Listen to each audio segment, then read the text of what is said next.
All right, sports fans, how's everybody out there doing?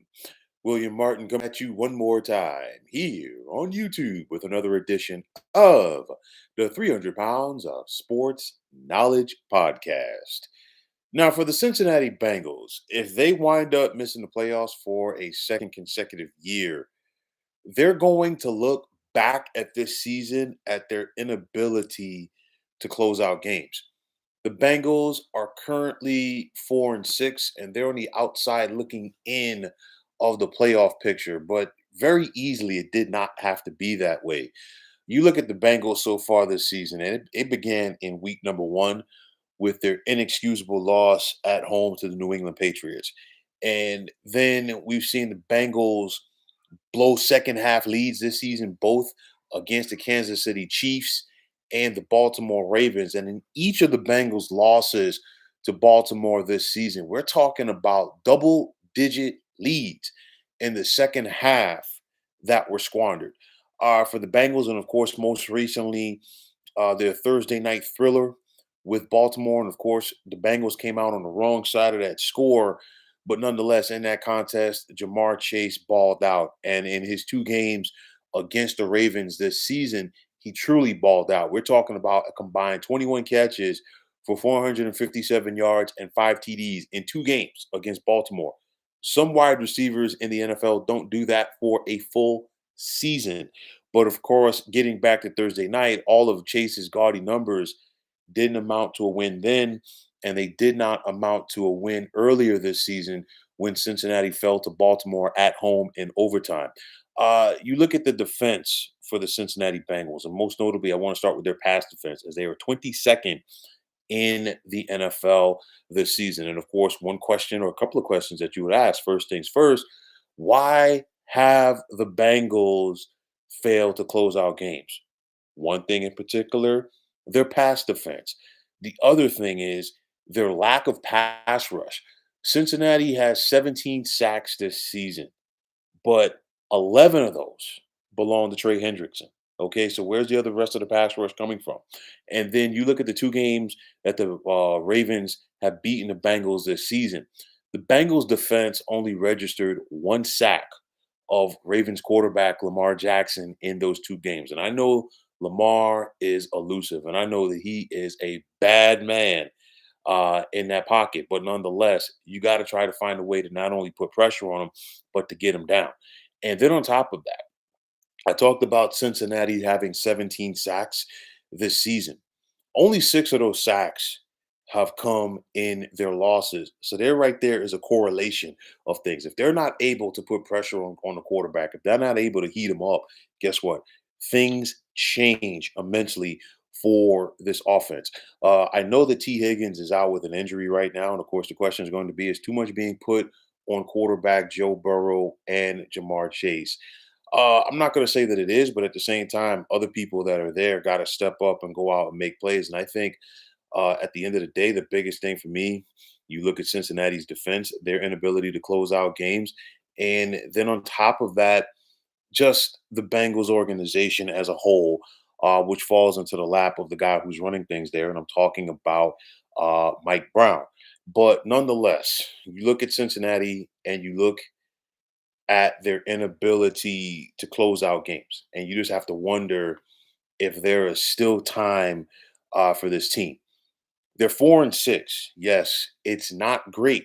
Okay. And they could very easily be 6-4, 7-3, 8-2. But nonetheless, they are what they are, and they're 4-6. They're tied for eighth currently in the AFC playoff picture, and the top seven teams go. And they're just one game behind Denver for that final playoff spot in the American Football Conference. But nonetheless, here we are in the month of November.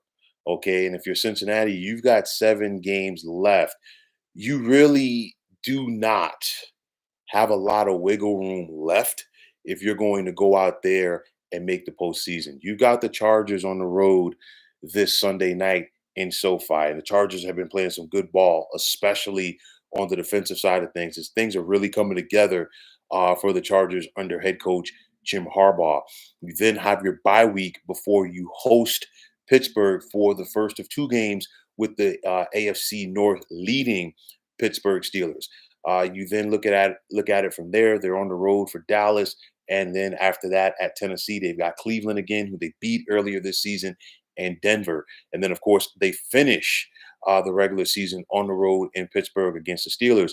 So I'll tell you like this: the Bengals do control their own destiny. That road to the postseason won't be easy, but like I said before, there is zero to little to maybe a smidge of wiggle room left for them to go out there. They've got to start going out there and taking care of their business.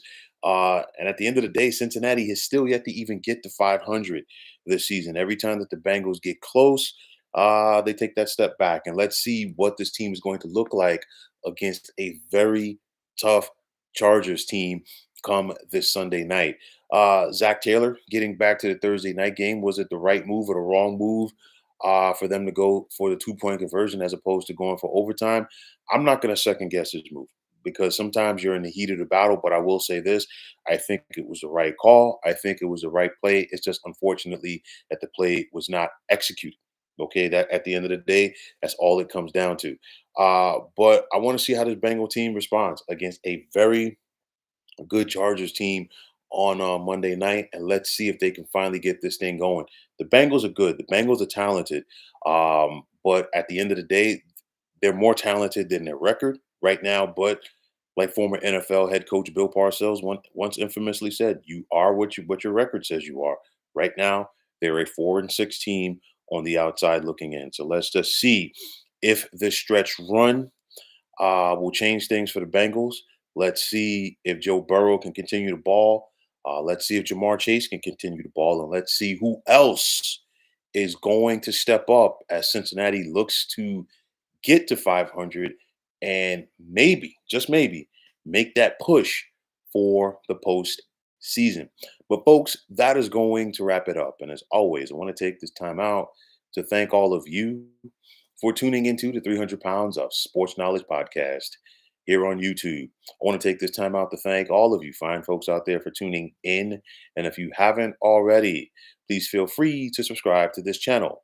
Now, if you're on the X, formerly known as Twitter, please feel free to follow me at 300 Pounds of Sports. And like I always say, if you follow me, it will be my pleasure to follow you right back. There's also the sports discussion group on Facebook at the Sports Depot 365. You can check it out.